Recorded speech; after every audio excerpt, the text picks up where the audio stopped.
ঘুঘু পাখি তিনটাই আছে, তবে তিনটাই নর। আমি আলাদা করে রাখছি, আরেকটা ওইদিকে যেহেতু মারামারি করে। তিনটাই নর, এই দুটো নর।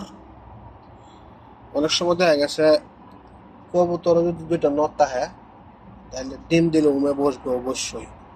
নতুন অবস্থা অনেক কবুতর দেখা গেছে দুটোই নর হয়, জোড়া।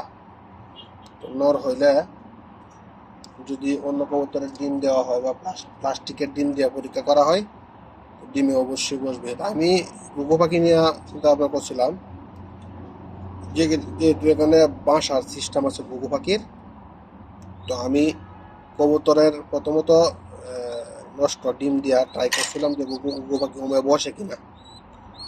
তো দেওয়ার পরে দেখলাম যে ঘুঘু পাখি হুমে বসে।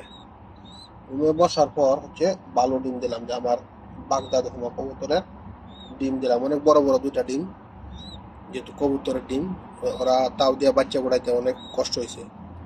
তো আমি এই বাচ্চাগুলো যেহেতু বড়, ঠোঁটও বড়, বাগদাদ হুমার ঠোঁট বড়, যার কারণে এই বাচ্চা দুটো আলাদা করে কবুতরের নিচে নিয়ে গেছি। আর আমার যে চাইনা কবুতরের বাচ্চাগুলা, ছোট বাচ্চাগুলা না, এই ঘুঘু পাখির নিচে রাখছি।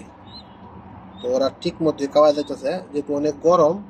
ঘুঘু পাখি দুটা একটু পরিশ্রম হয়, যে দুটো ঘুঘু পাখি আর ওই দুটো কবুতরের বাচ্চা।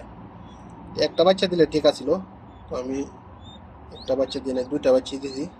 তো ওরা খাওয়া যাইতেছে ঠিক মতো, আলহামদুলিল্লাহ। তো বাচ্চাগুলো ভবিষ্যতে ওদের সাথেই থাকবে, কবুতরের সাথে দিব না।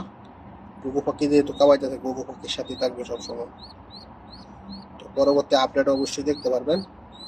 হয়তো বা এখান থেকে জোড়াও নিবে, কবুতর আর ঘুঘু পাখি একসাথে থাকলে জোড়া নিবে। এর পরবর্তী আপডেট ইনশাল্লাহ দেখতে পারবেন।